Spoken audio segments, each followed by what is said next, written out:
micénico,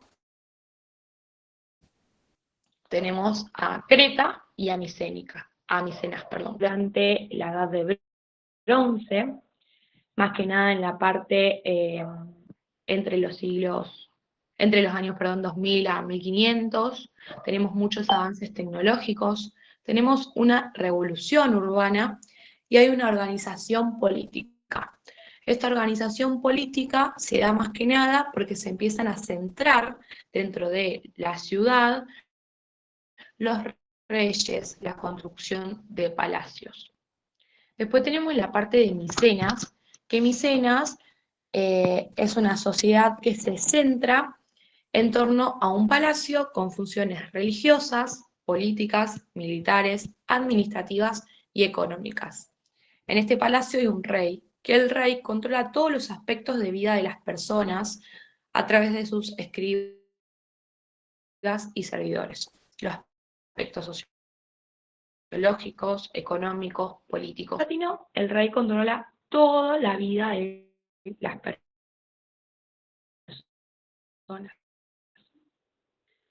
A su vez, en esta guerra de Troya tuvo un motivo netamente comercial,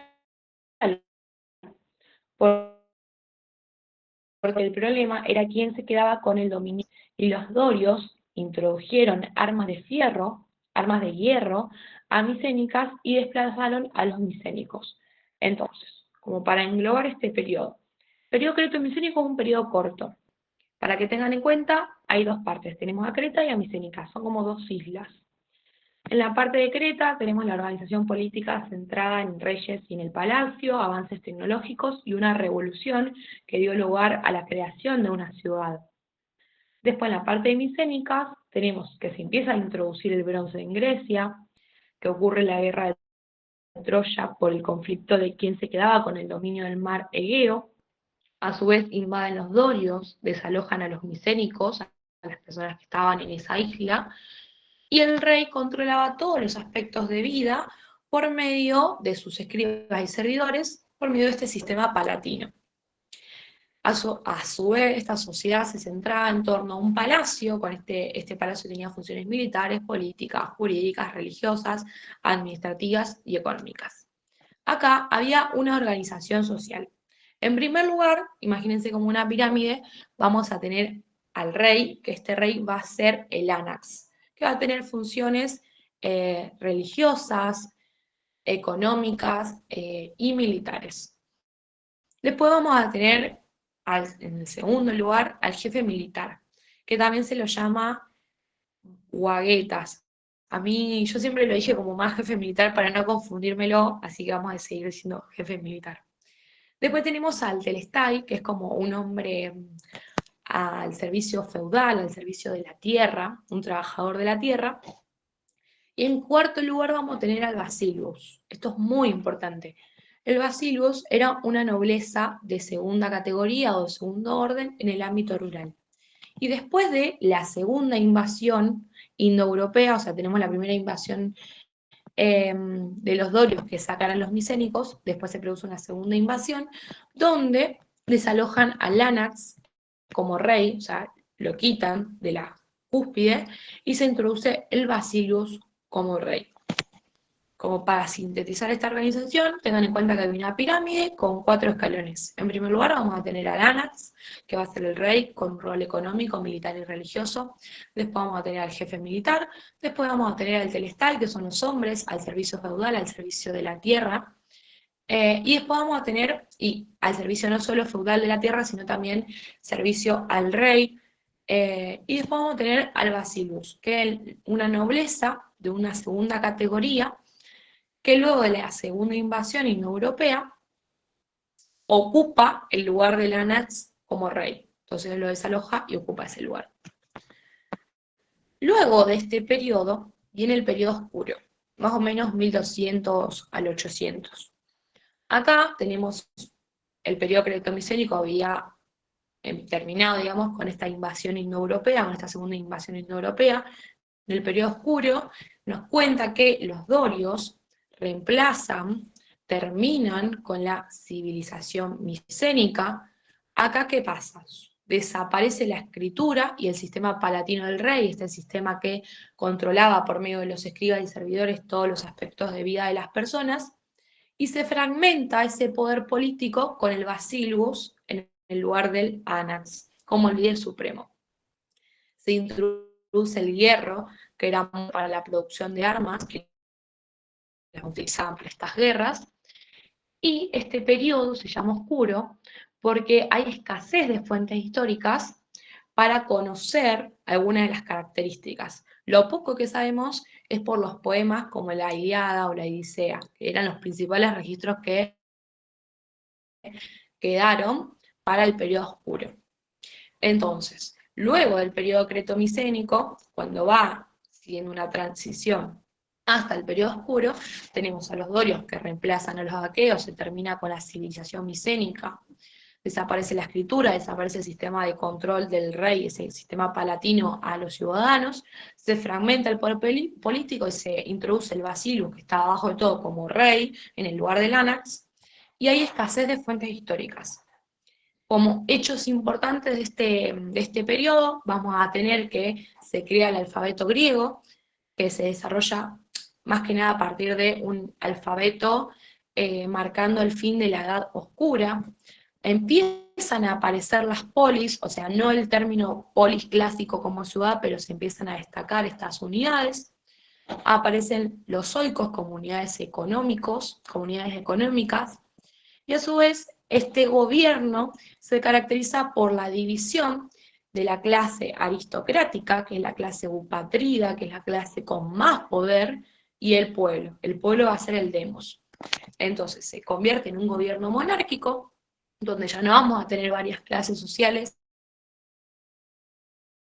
sino que vamos a tener dos partes, eupatrida, que es la clase social aristocrática, la clase alta, y después el pueblo, que va a ser el demos. Acá vamos a tener ausencias de leyes escritas, por eso también decimos que es oscuro, porque no tenemos fuentes para conocer todo lo que ha pasado. Y tenemos los poemas de Odiseo de este periodo. Más que nada vamos a tener a los oikos, que estos oikos son unidades administrativas, familiar, que abarcan todos los bienes que estas personas tenían, bienes muebles y bienes inmuebles. Este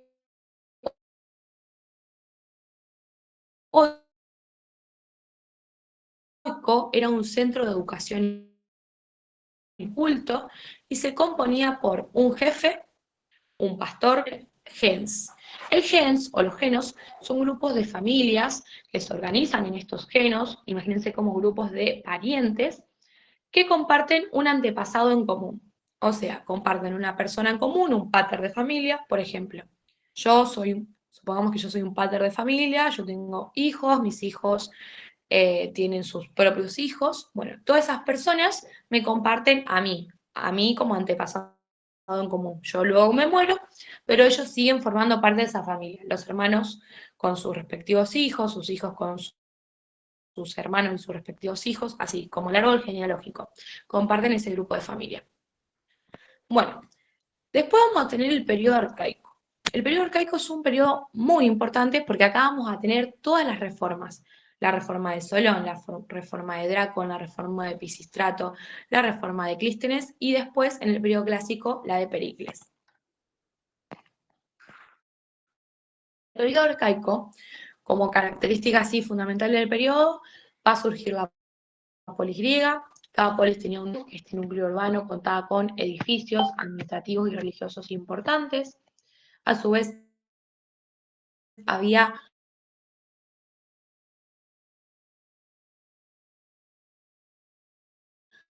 lo que genera un conflicto entre las personas de la ciudad, o sea, los ciudadanos, y las personas del campo, los campesinos. Surge también la moneda, que se convierte en un símbolo de poder y es decisiva para que se empiece a desarrollar este comercio en Atenas y se desarrolla un Estado de Derecho. donde la justicia se convierte en un asunto público. Por ende, todas las personas quieren participar sobre la justicia y empiezan a surgir normas. Y estas normas empiezan a regir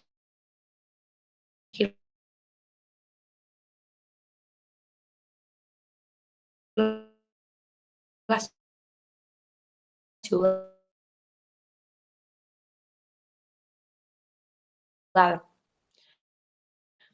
pasando a todo ahora. Este periodo, contraparte, vamos a tener al extranjero. Así que el pueblo se va a dividir entre campesinos, ciudadanos, y a su vez personas que son ciudadanas y personas que son extranjeras. Ahora vamos a empezar a ver las reformas. Las reformas son la de Dracon, la de Solón, la de Pisístrato y la de Clístenes. Dracon, en primer lugar, lo que quería era que las personas tengan con la ley. Y es eupátrida de la clase aristocrática, y es por eso que codifica la ley. O sea, crea un código que es el código de Dracon. Aparte de este código de Dracon, también hace reformas en la ciudadanía y la propiedad. Lo que él quería era conceder plena ciudadanía a los soplitas. Los soplitas eran soldados de infantería. Entonces, en este momento solamente teníamos a los aristócratas o patrías, estos nobles que poseían tierras, tenían derecho a la ciudadanía y participaban en la política. Él lo que hizo fue concederle ciudadanía a los hoplitas para que estos soldados puedan tener estos derechos civiles y políticos y económicos, como por ejemplo poseer tierras. Esta codificación que él crea, esta codificación de Dracon, fue una de las reformas más importantes porque fue la primera codificación escrita para Grecia. Acá tenemos normas muy severas y una interpretación muy arbitraria porque intentaba, digamos, más que nada eran en temas de homicidio, en tema penal. Eran penas duras, incluyendo como por ejemplo la pena de muerte por delitos menores como el robo. Dracon lo hizo más que nada porque él quería imponer un orden social y reducir la violencia interna. Ustedes se acuerdan que la sanción en la época anterior, por ejemplo, o las sanciones que había en las sociedades primitivas, eran todas venganzas privadas. O sea, la persona, por ejemplo, con la venganza de sangre, alguien cometió un delito contra una persona o un grupo de su persona intermediaria, ¿y qué hacía la tribu? Iba y atacaba a otra tribu por medio de la venganza de sangre y se formaba una guerra. Bueno, lo que Dracon quería era disminuir esto, poner un orden, reducir la violencia interna a través de una legislación, que el Estado se empiece a ocupar de la ley, de la pena, de la sanción, que no lo hagan las personas, que la responsabilidad empieza a ser subjetiva. Entonces, Dracon implementa estas medidas en el ámbito del derecho penal que reflejan una evolución. Y a su vez implementó una responsabilidad subjetiva, particularmente en casos de homicidio. En los delitos, por ejemplo, dolosos, delitos cometidos con intención, la pena era en ese momento la venganza de sangre. Esto implicaba que los familiares de la víctima podían tomar justicia por su cuenta. Sin embargo, en los homicidios era el destierro, una sanción menos. Empezó a aplicar pequeños cambios que empezaron a modificar la forma de ejercer la venganza que tenían los ciudadanos. ¿Hasta acá se entendió alguna duda?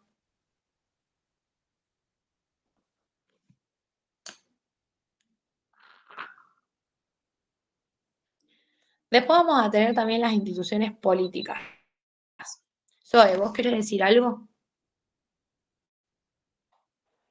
No, se me escuchaba un poco tildado, pero se entendió bien. Ah, perdón, es que me mudé hace unos días y todavía no tengo wifi. Entonces estoy con los datos, por eso por ahí capaz que si se me tilda, pero cualquier cosa me avisan, así me pueden escuchar bien. No, no pasa nada, era para decirte. Bien.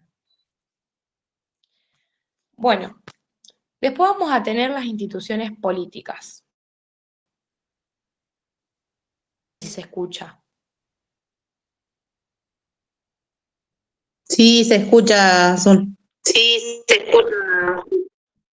Cosas me van diciendo, porque por ahí tengo más señal y por ahí tengo un poco menos. Bueno, las van a ser el Consejo y el Aeropago.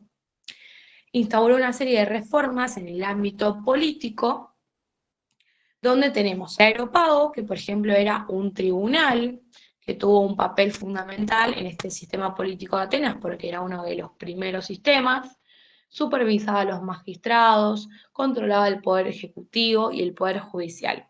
Y a su vez funcionaba como una corte porque resolvía injusticias, más que nada sobre el nivel de control en la administración de justicias. Pero a pesar de todas estas reformas que hizo Dracon, generó un descontento popular y críticas a la aristocracia, porque a pesar de todas estas reformas, el sistema político, el código de Dracon, la ciudadanía de los hoplitas, la estructura del gobierno y la administración seguiría favoreciendo a la clase más alta, a los eupatrías, lo que generó un descontento en el pueblo, en el demos, en la clase más baja, porque sentían que a pesar de que había mayor claridad de la ley, esto no favorecía a los pobres. De hecho, las penas eran tan severas y las reformas en la ciudadanía estaban diseñadas para mantener más clases altas en el poder. Y a su vez, con este sentido de que las penas eran severas, los perjudicaba, porque muchos de los que cometían estos delitos, los cuales contenían una pena muy dura, eran la clase social más baja. Por ende, genera un descontento. A su vez también algo que Dracon no hizo fue el mantenimiento de la esclavitud por deudas. Dracon no modificó, no abolió la esclavitud por deudas y esto generaba que las personas de la clase social baja sean forzadas a trabajar por medio de siervos por tener deudas y no poder pagarlas. Entonces eso fue algo que generó mucho descontento entre las personas del pueblo. Estas reformas fueron más que nada como un primer intento para organizar este sistema legal y político de Atenas, que luego viene Solón a intentar seguir reformando todo esto que empezó Dracon, como terminar su trabajo. Lo que hace Solón es lo que Dracon no hizo, que fue la sictasia, el perdón de deudas. Fue una de las primeras medidas de Solón. Esta sictasia, este perdón de deudas, era la cancelación de las deudas que tenían, lo que llevó a que las personas no fueran esclavas, no fueran siervos por motivo de deuda. Básicamente, lo que hizo fue abolir la esclavitud por deudas, que es lo que Dracon no hizo. Entonces, a partir de esta ley de sictasia, de perdón de deudas, en primer lugar, se abolió la esclavitud por materia de deudas. Por ende, los ciudadanos no podían entregarse, o los pueblerinos, no podían entregarse como siervos por tener deudas. Después, en segundo lugar, prometió ir a buscar a los extranjeros, a los ciudadanos que se habían vendido al extranjero por servidumbre, por deuda, y a su vez hizo también reformas en la propiedad y en la hipoteca, porque todas esas hipotecas que los ciudadanos no podían pagar porque tenían costos muy altos de sus propias propiedades, como por ejemplo, supongamos que yo no podía pagar los impuestos de mi propiedad, de mi tierra. Entonces el Estado me quitaba esa propiedad. Bueno, lo que hizo Solón fue perdonar esas hipotecas impagables, hacer que las personas vuelvan a tener control sobre su propiedad. Y esto era más que nada porque para que no siga habiendo este problema de que todo se concentraba en la clase social más alta y nadie pensaba básicamente en la sociedad baja, en la clase baja. Entonces, como punto muy importante, las reformas de Solón fueron socioeconómicas, porque abolió la esclavitud por materia de deuda, solo por materia de deuda, liberó a los esclavos que habían sido vendidos al extranjero por deudas y perdonó las hipotecas impagables. Eso como como el primer punto más importante, que se deslogan esos tres. Después tenemos la reforma timocrática de Solón, que también es muy importante, y esta reforma se la puede hacer comparar con Servio Tulio de Roma, de la etapa monárquica, que lo vamos a ver ahora si quieren. Básicamente, Solón va a dividir a la clase social, a la sociedad en realidad, en clases. Sabemos que teníamos al demos, que era el pueblo, y a la clase upatía, la aristocracia. Entonces Solón dice, bueno, no, vamos a dividir a las personas en clases según lo que pueden aportar estas personas. Entonces, según lo que pueden aportar, van a tener diferentes derechos y diferentes accesos, como por ejemplo a los cargos públicos políticos.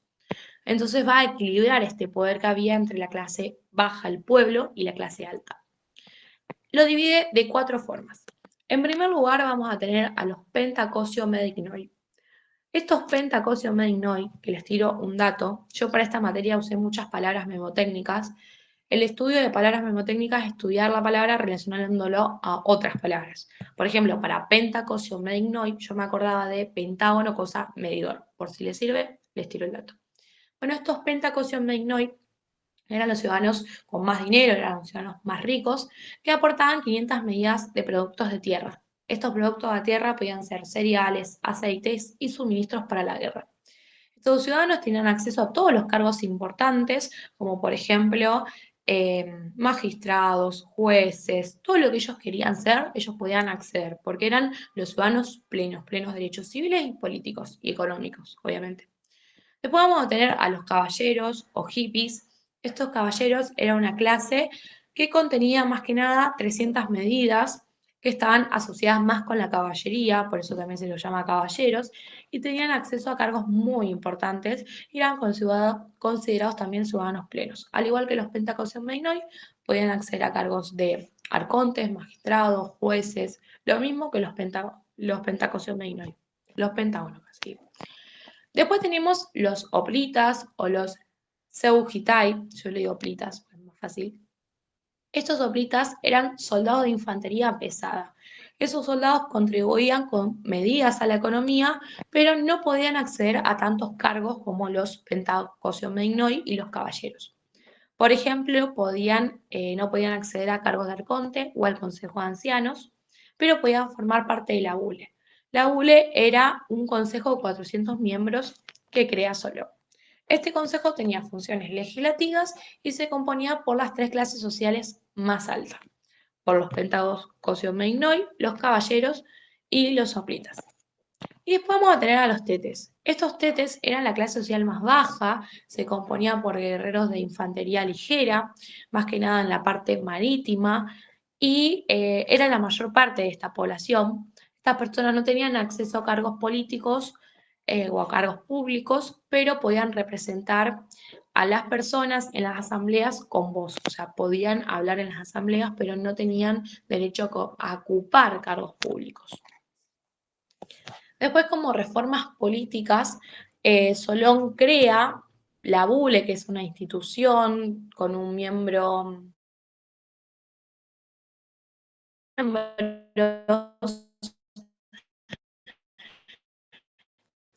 que se encargaban de la parte legislativa.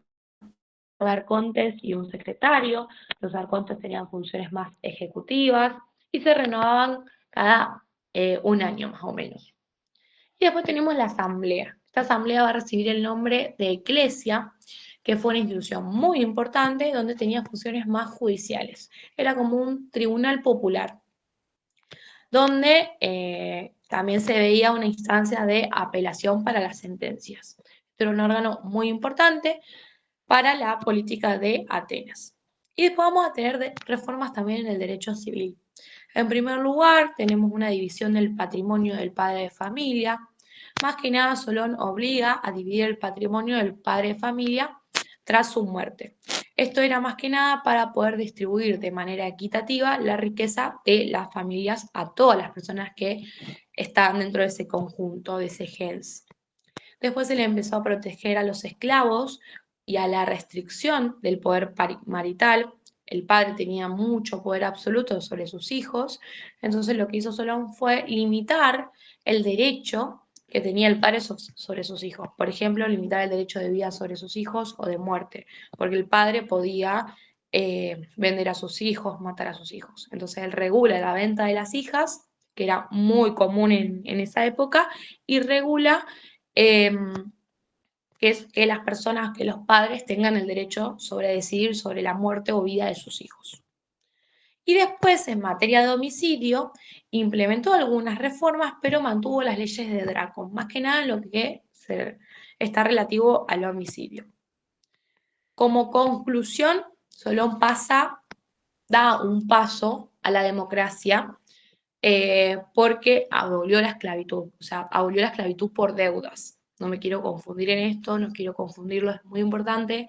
Solón da un paso hacia la democracia porque él abolió la esclavitud por deudas, que las personas dejen de entregarse como siervos por deudas. Pero eso genera un retroceso también, porque al hacer eso se convierte en, digamos, como una ciudad con esclavos, porque empiezan, una sociedad esclavista, perdón, porque empiezan a traer esclavos de afuera. Estos esclavos de afuera eran personas más que nada que no tenían derechos, que eran bestias de carga, y estas personas no se consideraban personas, se consideraban cosas. Entonces, al traer esclavos de afuera, se pasa a una sociedad esclavista, porque empiezan a esclavizar personas, como por ejemplo prisioneros de guerra y así. Eso es muy importante. Él genera un paso a la democracia por, más que nada, la abolición de la esclavitud por deuda, mejora como esta justicia económica para redistribuir el poder, tanto económico como político en los ciudadanos, pero no fue tan democrático porque empiezan a traer esclavos de afuera. Y tampoco intervino, ahí está, tampoco intervino en que las personas de la clase social baja, como por ejemplo los tetes, estén o tomen decisiones políticas. Pero dentro de todo fue una de las grandes reformas de Atenas. Después vamos a tener a Pisístrato. Pisístrato se lo llama también como el tirano de Atenas. El tirano, porque lo que hace Pisístrato es dar un golpe de estado en la Acrópolis y concederse como un tirano. Eso lo hizo a ese golpe de estado para defender a los campesinos humildes del interior. Entonces, Pisístrato asume este poder de manera más autoritaria, en lugar de seguir, digamos, sin centralizar este poder. A su vez, además de centralizar el poder, limita la participación política de la oposición en cargos públicos y políticos. Eso también genera que la gente tenga descontento por esta tiranía, pero a su vez implementa reformas que dan un mejor prestigio a Atenas. Y esto es la expansión económica y marítima, la política agraria y las obras públicas y las actividades culturales. Con el tema de la expansión marítima y económica, básicamente fomentó el crecimiento económico en Atenas porque promovió el desarrollo de la industria, más que nada con los campos de oliva. Esta fue una exportación muy importante para Atenas. Y también incentivó la expansión marítima para que tenga más presencia comercial Atenas. Entonces Atenas se convirtió en un lugar de prestigio económico. Y a su vez la moneda generó que Atenas siga creciendo.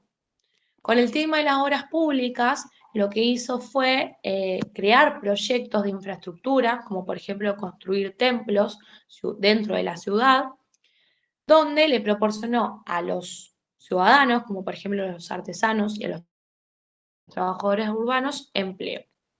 A su vez, con el tema de la actividad cultural, es más que nada porque él lo que hizo fue promover festivales y competencias culturales, y esto como fortaleció la identidad cultural y civil de la ciudad de Atenas. Después, con el tema de la política agraria, básicamente era para mejorar la condición de los agricultores pequeños o de los campesinos humildes, que era un sector bastante amplio de la población, donde implementó políticas que favorezcan a los campesinos, como por ejemplo redistribuir las tierras, que era lo que Solón, por ejemplo, no había hecho, y mejorar los recursos que se disponían para la agricultura. Y después Pisístrato logró como reconciliar con la aristocracia, evitando los conflictos, y esta política genera mucha prosperidad para Atenas, más que nada con lo que son los campos de olivo, la moneda, porque se empieza a utilizar mucho en este comercio marítimo, las obras públicas que le da trabajo a los artesanos y a los urbanos. Y bueno, después de esta tiranía viene Clístenes. Lo estoy tratando de hacer como una historia. Lo que quiere hacer Clístenes es volver a traer la democracia que el tirano de Pisístrato había como corrompido.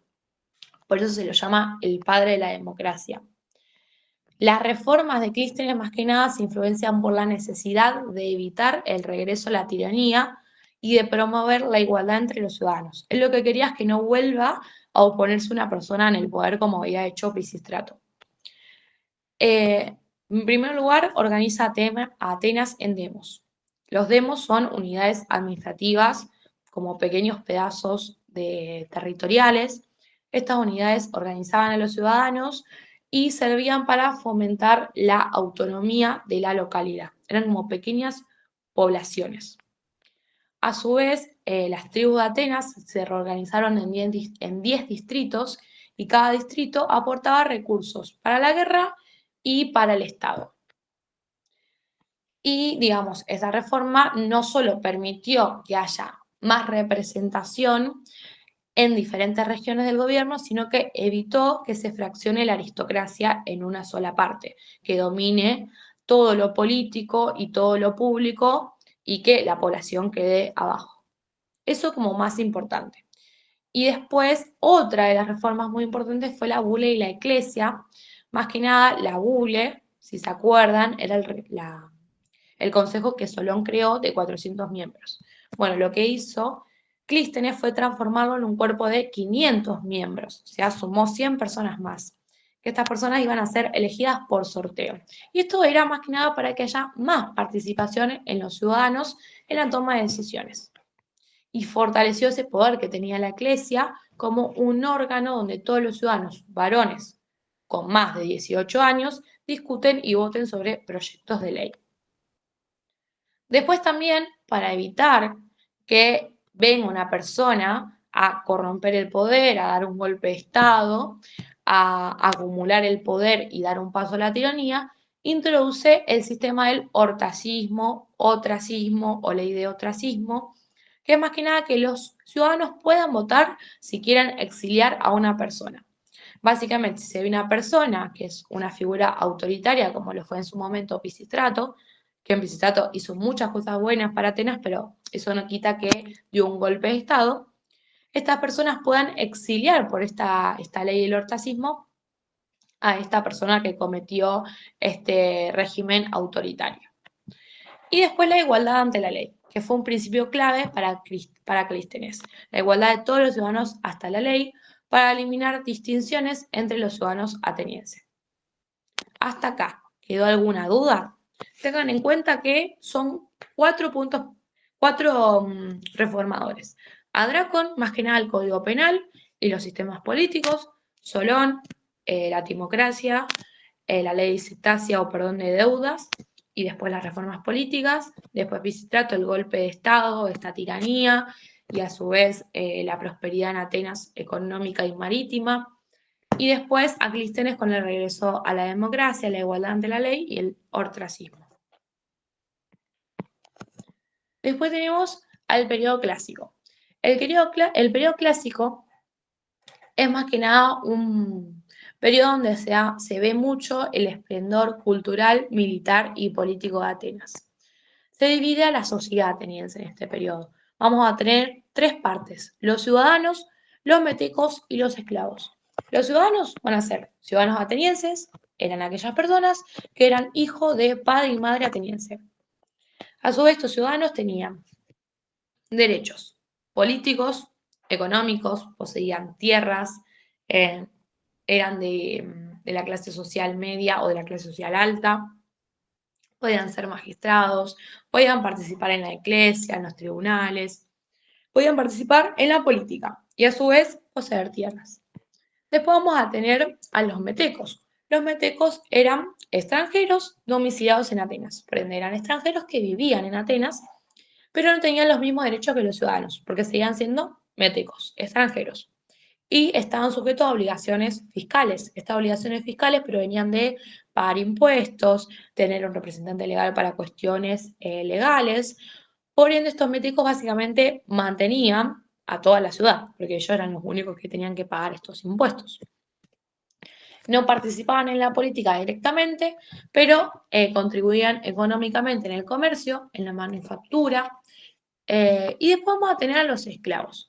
Los esclavos no tenían derechos políticos ni derechos civiles, se consideraban propiedad de los dueños, estaban sujetos a sus decisiones.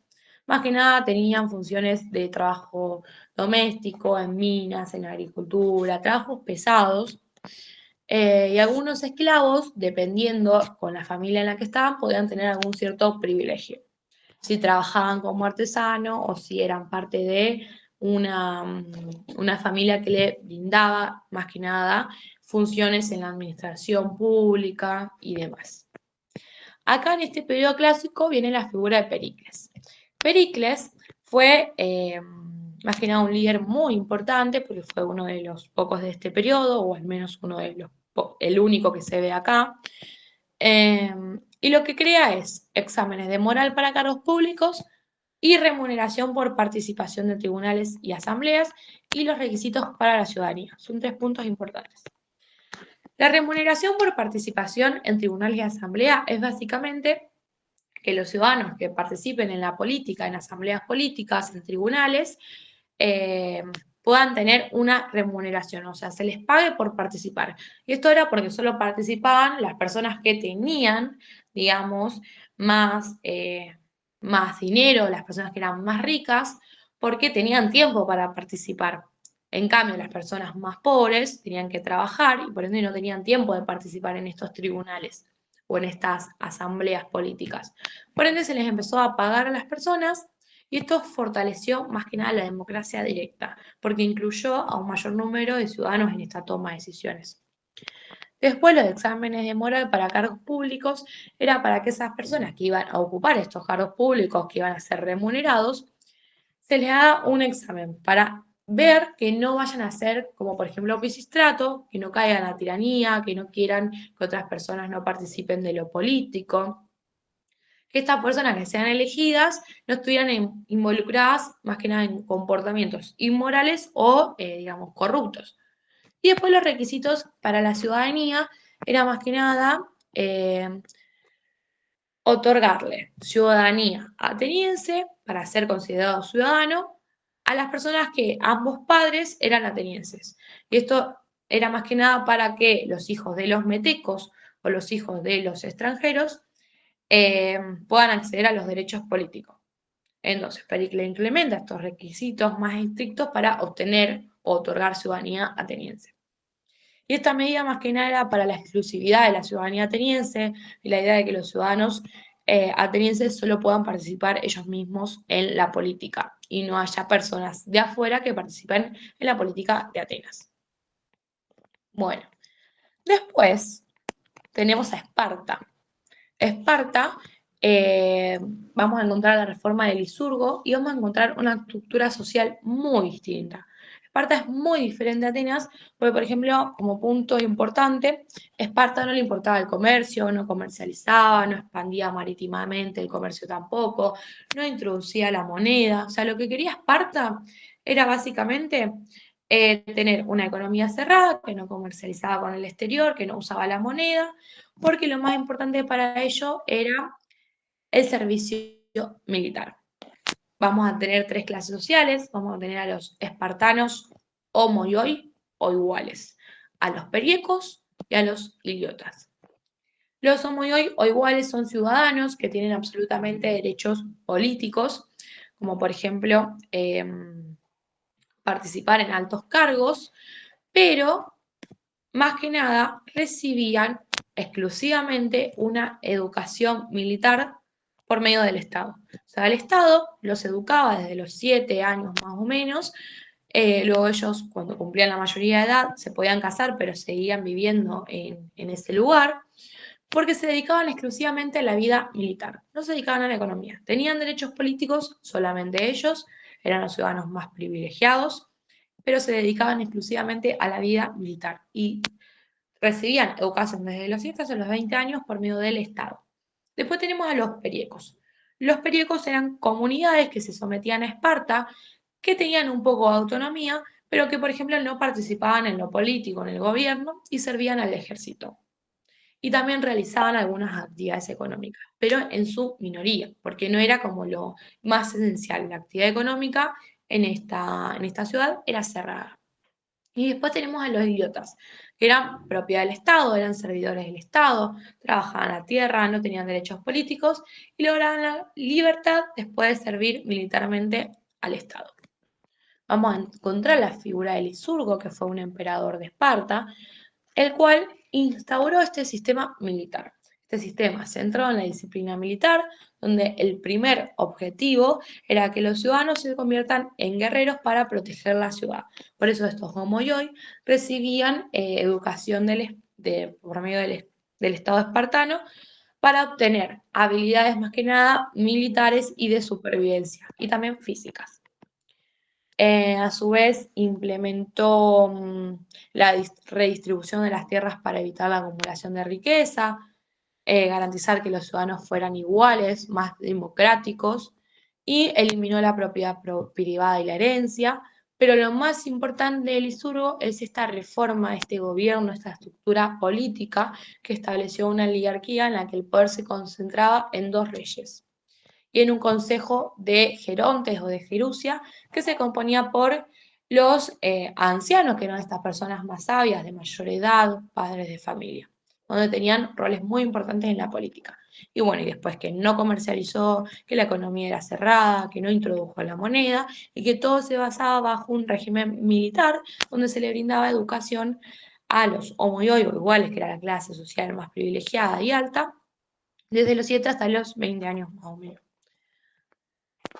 Bueno, hasta acá terminaríamos con lo que es Grecia. No sé si les quedó alguna duda, si quieren preguntar algo.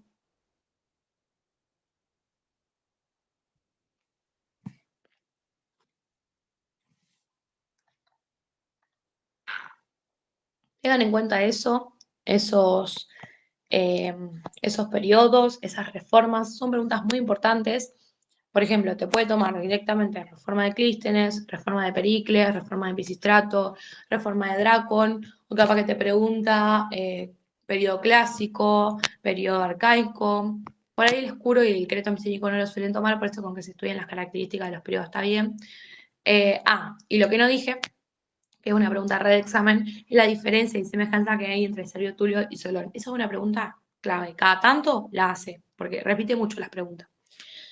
Una característica importante de estas 2 personas es que, por ejemplo, Solón y Servio Tulio de Monarquía de Roma hacen reformas timocráticas.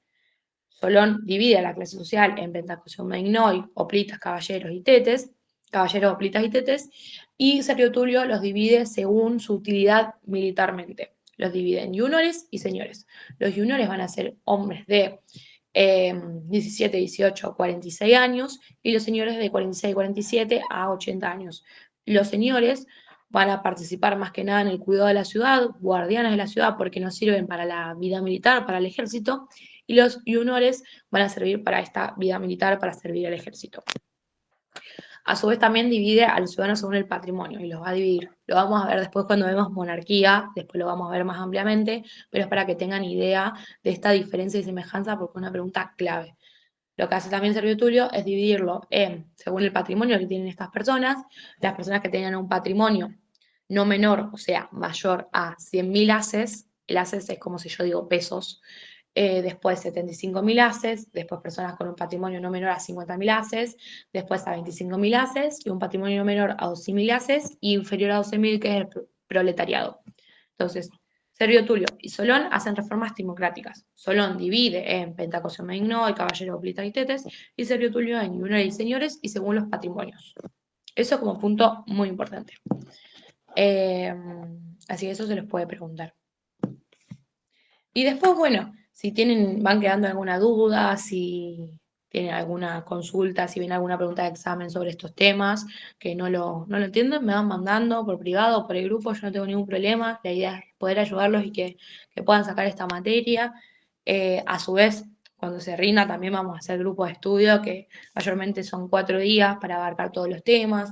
Empezamos con las sanciones primitivas, con el derecho hebreo, con el derecho de Babilonia, con el Código Hammurabi. Después damos todo lo que di hoy yo, Grecia. Después los periodos de Roma, monarquía, república, imperio. Después damos derecho romano. Y por último siempre damos feudalismo, Revolución Francesa y Revolución Inglesa. Y monarquías absolutas, que no es lo mismo que monarquía de Roma. Esos son todos los temas que suelen abarcar los exámenes. Así que eso es todo lo que vamos a ir dando también en los acompañamientos a medida que ustedes lo vayan viendo. Y como para hacer una síntesis de lo que vamos a ver, o un mini resumen de lo que vamos a ver el viernes, Roma tiene 3 etapas: monarquía, república e imperio. En monarquía tenemos una monarquía que no es absoluta porque hay órganos que gobiernan con el rey, que estos son estos comicios curiados, que después con la reforma de Servio Tulio se dividen en comicios centuriados y comicios tribales. Esto lo vamos a ver este viernes. A su vez, acá vamos a encontrar también al Senado, que es un cuerpo consultivo muy importante. Por eso decimos que esta monarquía no era absoluta, porque por más que había un monarca, un rey con un poder muy amplio, no tenía poder absoluto sobre todo. Este rey tenía 4 esferas de poder: política, económica, militar y administración de guerras. Administración de guerras, política, económica, esas esferas de poder. Hay religiosa. Bueno, y va a tener estos órganos, estos comicios centuriados, estos comicios y estos senados que van a tomar decisiones también, por eso no es absoluta la monarquía. Algo muy importante también de la etapa monárquica, que aquellos que lo estén dando lo van a saber, digamos, es que está un órgano social muy importante que es la familia. La familia se divide en familias como iuri, propio iuri y consortium. Vamos a ver esas características de la familia, por qué es consortium, por qué es propio iuri, por qué es como iuri. Eso lo vamos a ver todo el viernes. Y después, bueno, esta reforma de Servio Tulio, que tiene esta reforma democrática y estas reformas políticas que divide a los comicios. Después tenemos la república. Algo que no dije, que en la monarquía tenemos clases sociales. Tenemos los patricios, que es la clase social más alta, la clientela y los plebeyos. Va a haber luchas en la república entre los patricios y los plebeyos, porque los plebeyos quieren tener los mismos derechos y acceso a los mismos derechos que tienen los patricios. Entonces, en la época de la república empiezan a haber luchas y estos plebeyos obtienen muchos logros. Por ejemplo, se va a abolir la esclavitud por motivo de deuda, como pasó en Grecia, también va a pasar en Roma. En la época de la República van a poder acceder al matrimonio entre patricio y plebeyo, porque antes solamente el conobium, que era el acceso al matrimonio, lo podían tener los patricios. Ahora los plebeyos también lo van a tener en esa época de la República. Y como muy importante, se crea la ley de las 12 tablas. Esta ley de las 12 tablas es la primera codificación de Roma. Súper importante, eso puntual. También vamos a ir viendo de qué tratan cada tabla y todo eso para que lo tengan en cuenta. Y después está el otro periodo, que es el imperio, que es un periodo un poco más amplio, que está el Bajo Dominado, el Alto Imperio, Augusto, varias figuras importantes, que bueno, eso lo vamos a ir viendo a medida que vayan avanzando también en las clases. Pero bueno, espero que se haya entendido hoy, que se me haya escuchado bien. Y cualquier duda que tienen me van mandando. Y bueno, muchas gracias por participar. No sé si alguien quiere preguntar algo.